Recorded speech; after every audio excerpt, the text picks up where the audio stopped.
Assalamualaikum warahmatullahi wabarakatuh. Waalaikumsalam warahmatullahi wabarakatuh. Alhamdulillah, hari ini kita bisa bertemu kembali pada mata kuliah Ilmu Lughah atau Linguistik. Sekarang pertemuan ketiga dan yang kita bahas adalah tentang ilmu aswat atau fonologi. Apa saja yang mau kita bahas hari ini? Oke, mungkin ada hakikat dari bahasa sebagai sistem bunyi, pengertian dari fonologi, fonetik dan fonemik, dan bidang kajian dari fonologi itu sendiri dan istilah-istilah dalam fonologi. Baik. Jadi yang pertama, hakikat bahasa sebagai sistem bunyi. bunyi. Pertemuan-pertemuan yang lalu sudah kita bahas bahwa bahasa adalah sistem lambang bunyi. Berarti bahasa adalah bunyi. Bunyi itu bersistem. Dia sebagai lambang. Karena sebagai lambang, maka setiap bahasa punya lambang tersendiri.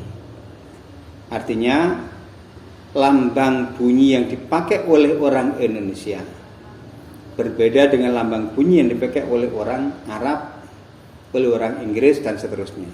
Setiap bahasa punya otoritas tersendiri dalam menentukan apa ini artinya, apa ini maksudnya. Perlu contoh apa enggak? Iya. Contohnya seperti ini ya.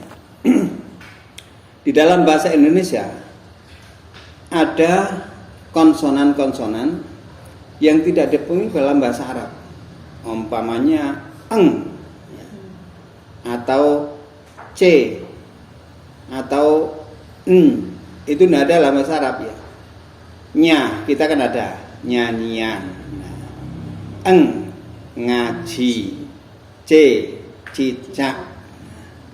Kalau vokalnya ada enak umpamanya. Bahasa Arab tidak punya. Tapi bahasa Arab juga punya bunyi-bunyi yang tidak dipunyai oleh orang Indonesia.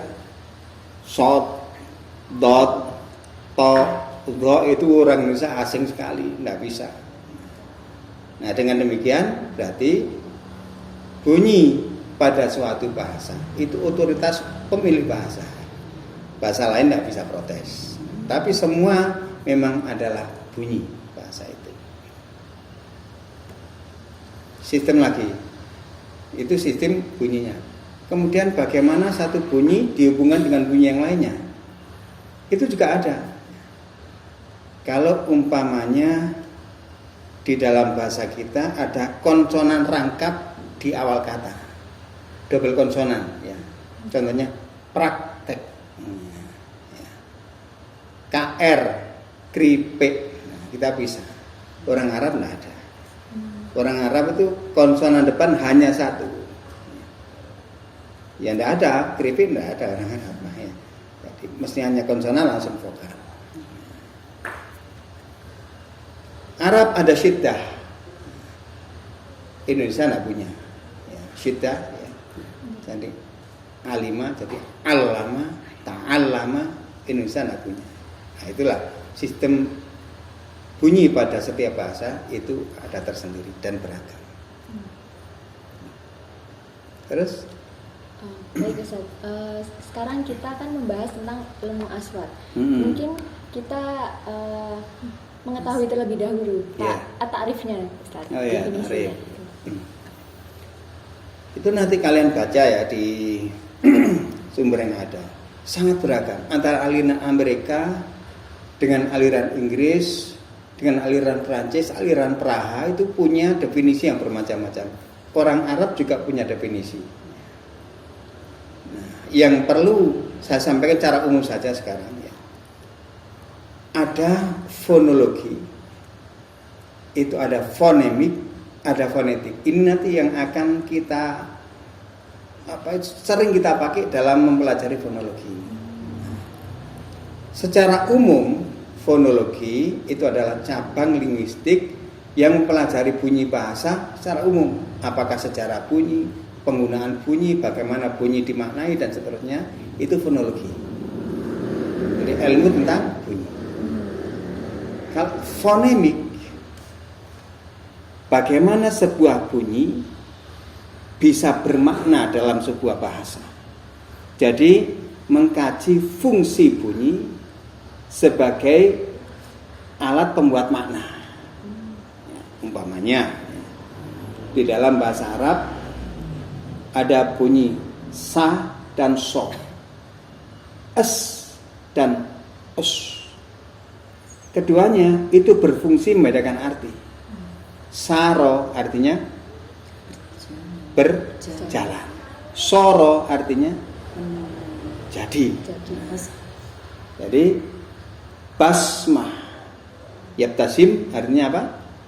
Senyuman. Basmatun bisin. Kalau basmah itu sidik jari.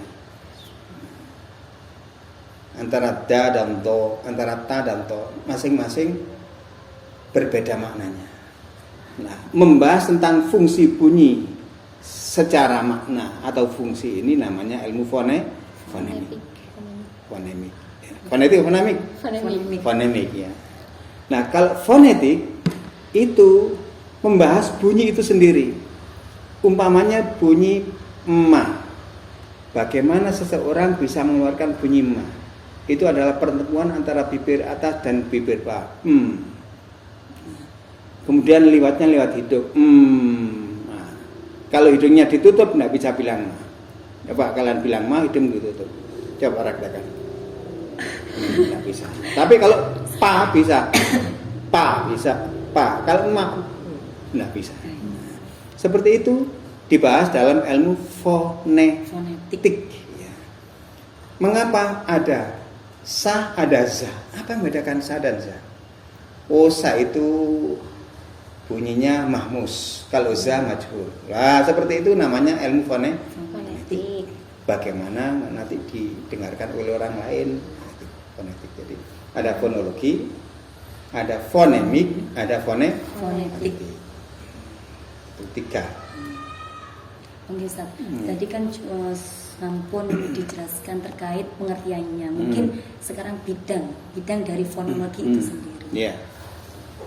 Jadi ilmu fonologi, ilmu bunyi secara umum, kemudian punya dua bidang yang itu tadi baru saya singgung. Jadi bidang kajian fonologi ada dua bidang besar, yaitu bidang fonemik dan bidang fonetik. Yang fonetik ini kemudian terbagi lagi menjadi tiga. Fonetik itu terbagi menjadi tiga. Apa saja tiga itu? Ketika orang berbicara itu berartikulasi. Bunyi itu sekalipun kelihatan sederhana, dia prosesnya panjang. Orang akan mengatakan satu bunyi itu prosesnya dari udara dari paru-paru keluar melalui pita suara di sini, kemudian keluar dibentuk dalam rongga mulut atau rongga hidung. Nah, mempelajari fonetik seperti itu namanya fonetik artikulatori, pengucapan, articulatory fonetik. Bunyi itu ketika diucapkan keluar dari mulut, dia akan diantar pada pendengar. Bagaimana bunyi sampai pada pendengar?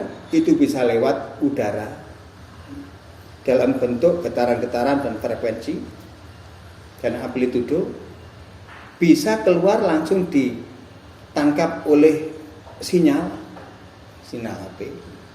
Saya ada di sini, teman ada di Malang, mungkin kan nggak terdengar, tapi ada sinyal. Ada lewat kabel telepon. Alat-alat pengantar bunyi seperti ini, bagaimana bunyi bisa besar, bisa kecil volumenya, itu ada sendiri ilmunya, namanya akustik. Kalian pernah dengar kata akustik itu di mana? Di musik. Musik, ya. Gitar akustik gitu ya. Jadi akustik itu bagaimana sebuah bunyi diantarkan dari pembicara pada pendengar. Ada sound horror itu berapa desibel, itu namanya akustik. Nah, ketika sudah sampai pada pendengar, ini ada pendengar telinga, sampai pada otak manusia, pada psiko manusia, diolah, itu dipelajari dalam ilmu bunyi yang sifatnya pendekaran, auditory fonetik.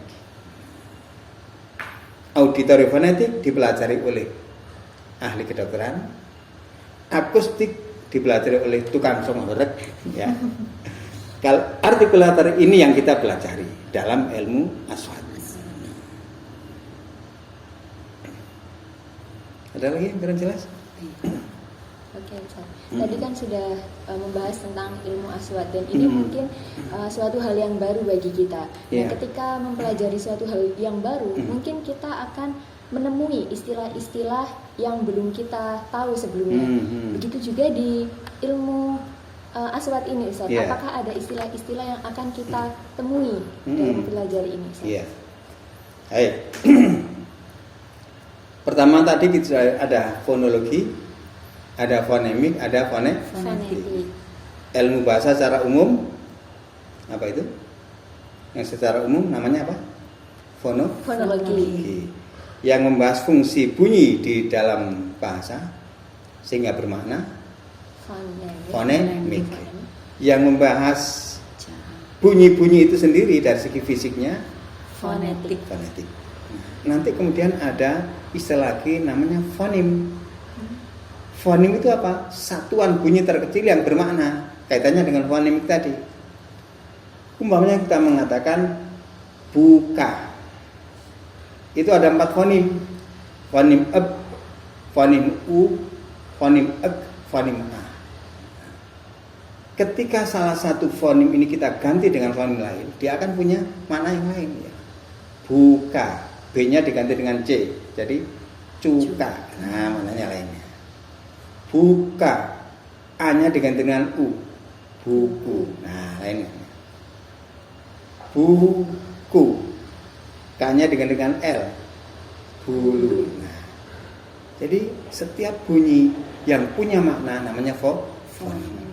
Nah, wujud dari fonim namanya fon. Nah, namanya fon. Ketika fonim ini diucapkan, bentuknya fon. Kadang-kadang satu fonim satu fon.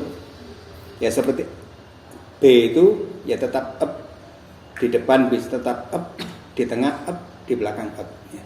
Mantabe ya tetapnya. Ya, buku di depannya tetap B. Umpamanya laba di tengah juga tetap B. Tapi ada konsonan atau vokal yang punya lebih dari satu fon, dari satu bunyi. Contohnya ada tulisan bentuk. Bentuk, tulisannya B E N T U K. Bacanya bentuk. Nah, berarti O itu fonimnya U, tapi fonnya O. Satu fonim yang punya lebih dari satu fon, fon ini namanya alofon. Gugusan fon yang merealisasikan satu fonim. Jadi U ini fonim punya alofon, U punya O. Kucing. Nah, gimana bilangnya kalau kita? O, C. Berarti I juga punya fonim I, punya fon I, punya fon E. Tadi bentuk, K-nya jadi apa? Tidak bentuk. Bentuk. Nah, jadi hamzah kan? Berarti K itu konsonan K punya alofon ek, punya alofon hamzah. Nah, itu alofon. Ada nanti fonotaktik. Nah, ini istilah lagi fonotaktik. Apa fonotaktik? Penataan fonim. Ya tadi ketika kita singgung di dalam bahasa Indonesia ada double konsonan di depan, bahasa Arab tidak ada. Jadi menghubungkan konsonan dengan vokal itu ada penataan tersendiri antar bahasa. Itu juga namanya fonotaktik, penataan fonim. Orang Inggris itu di depan juga ada eng, tapi orang Inggris punya eng di tengah atau di belakang. Sing bisa, singing juga bisa. Tapi eng di depan nggak bisa orang Inggris. Itu fonotaktik. Ada lagi nanti fonim itu ada suprasegmental, ada segmental. ada konsonan, ada vokal. Nanti itu perlu Anda pelajari secara mendalam ya di materi yang sudah ada. Ada lagi? Cukup. Ya. Saya kira cukup. Jadi pengantarnya seperti itu. Nanti mendalamnya kalian harus mempelajari materi. Oh, cuma kurang harus ya membaca mendalam. Semakin banyak baca, semakin menguasai materi. Ya.